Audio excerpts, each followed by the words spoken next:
مسیر رسیدن به هدف همونقدر که مهمه ما راه ها رو بدانیم، راه های رسیدن به هدف رو بدانیم، مهمه که موانعی که سر راهمون قرار داره اونا رو هم بشناسیم.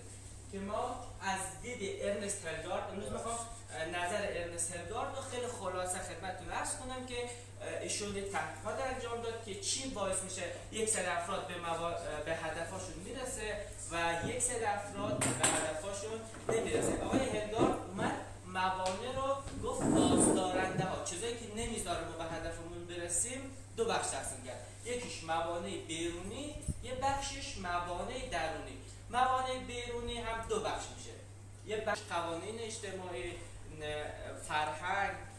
فرهنگ دست و پاگیر مثل که الان در افغانستان داریم یا الان اینجا خیلیامون با مشکل اقامتی رو بریم. اینا موانع بیرونیه که وقتی ما یه هدفی میذاریم باعث میشه ما نرسیم، باعث میشه سر راهمون مانع ایجاد کنه. اما ارنست هلگارد میگه آدمای موفق این موانع رو داشتن و تونستن در اینا غلبه کنن و به اون چیزی که میخوان شاید به تأخیر ولی در نهایت رسیدن.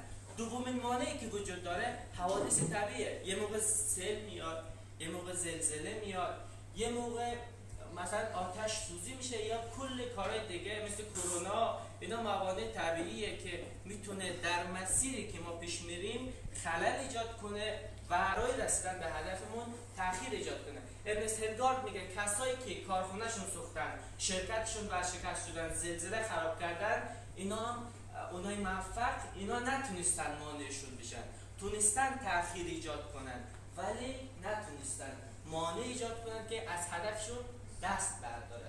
و عامل دومی که ارنست هلگارد مطرح میکنه عوامل درونیه. عوامل درونی دو بخش میشه.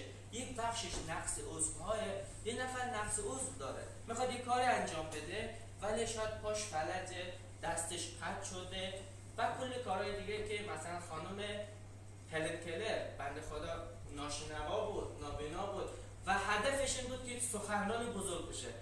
تونست بر اون ناتوانی ها و نواقص جسمش غلبه کنه و تبدیل به یک از مؤثرترین سخنران های تاریخ شد.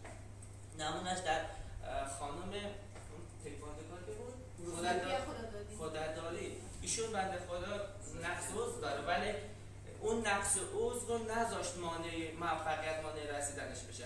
و نهایتاً که آقای هلگارد بررسی میکنه آن چیزی که ما را نمیذاره به اون چیزی بخوایم برسیم افکار و عقاید ماست. مثل باورهای محدود کننده داریم. باورهای محدود کننده خیلی زیاده که مثلا یکی از باورهای محدود کننده اینه که وقتی کوچیکیم فکر میکنیم زوده، یکم سنمون بالاتر رفت فکر میکنیم الان دیر شده. این یکی از مهمترین باورهای محدود کننده است که مانع میشه هیچ وقت شروع نکنیم.